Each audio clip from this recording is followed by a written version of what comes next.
بسم اللہ الرحمن الرحیم۔ حضرت آدم علیہ السلام آدم کے لغوی معنی ہیں بھورا، مٹیالہ، گندمی۔ سب آدمیوں کا باپ پہلا آدمی جس سے انسان کی نسل شروع ہوئی۔ آدم کی تخلیق سے پہلے کائنات میں موجود لاکھوں مخلوقات میں ممتاز ایک مخلوق جن موجود تھی۔ اس مخلوق نے جب زمین پر فساد برپا کر دیا تو اللہ نے ایک نئی مخلوق بنائی۔ اس مخلوق کا پہلا فرد آدم ہے۔ اللہ نے فرشتوں سے کہا کہ میں زمین میں اپنا نائب بنانے والا ہوں۔ فرشتوں نے عرض کیا اے ہمارے رب، یہ شخص زمین پر فساد برپا کرے گا اور زمین پر ہر طرف خون پھیل جائے گا۔ اے پروردگار، ہم تیری تسبیح کرتے ہیں اور تیری پاک ذات کو یاد کرتے ہیں، اور ہم نے بنایا آدمی کھنکھناتے سڑے گارے سے، بنایا آدمی کھنکھناتی مٹی سے جیسے ٹھیکرا۔ آدمی کی تخلیق کو اللہ تعالیٰ نے مختلف طریقوں سے بیان کیا ہے۔ تخلیق کیا؟ مٹی سے تخلیق ہوئی، چپکتے گارے سے تخلیق کیا گیا، گوندی ہوئی مٹی سے، اور خداوند نے زمین کی مٹی سے انسان کو بنایا اور اس کے نتنوں میں زندگی کا دم پھونکا تو انسان جیتی جان ہوا۔ اللہ تعالیٰ نے آدم کو کائناتی رموز سکھا کر فرشتوں سے پوچھا اگر تم اس علم سے واقف ہو تو بیان کرو۔ فرشتوں نے کہا کہ ہم تو اتنا ہی جانتے ہیں جتنا آپ نے ہمیں سکھا دیا ہے۔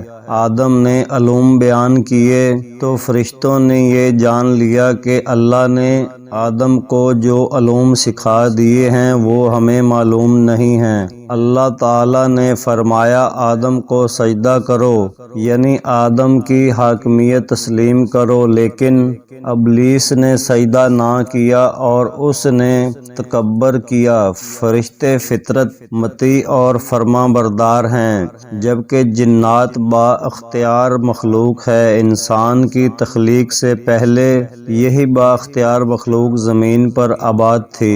ان میں سے ایک فرد عزازیل کو علمی برتری حاصل تھی اور برتری کے احساس نے اسے تکبر میں مبتلا کر دیا تھا۔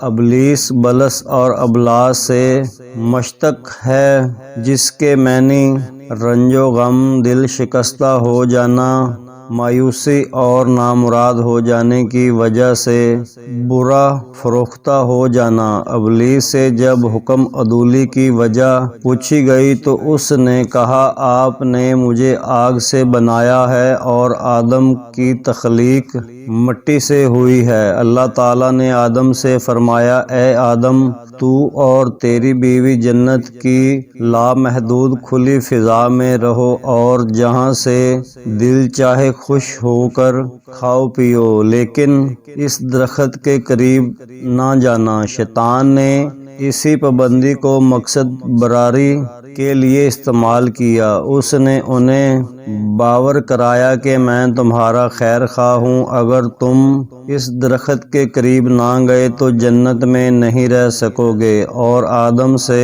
سہو ہو گیا۔